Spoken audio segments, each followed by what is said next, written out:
Which drive-thru has the hottest item? Starting with Jollibee. Hello po. Kung ano yung pinakamainit na item na nasa menu.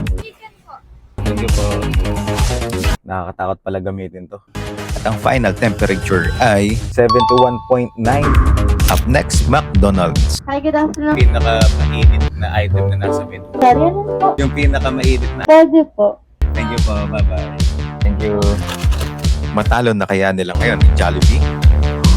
86.1 para sa McDonald's. Up next, Burger King. Chicken din kaya ang ibigay sa atin. Hello po, good afternoon. Pinakamainit na item na nasa menu. King's Wings po, sir. Bag Prada. At chicken nga uli. Ano naman kaya ang temperature nito? 68.3 para sa Burger King. Up next, KFC. Saan po kayo sa director? Yung pinakamainit nasa menu. Mainit, sir. Tama po. Thank you po. Mushroom soup. Ang final temperature nito ay 17.6, which means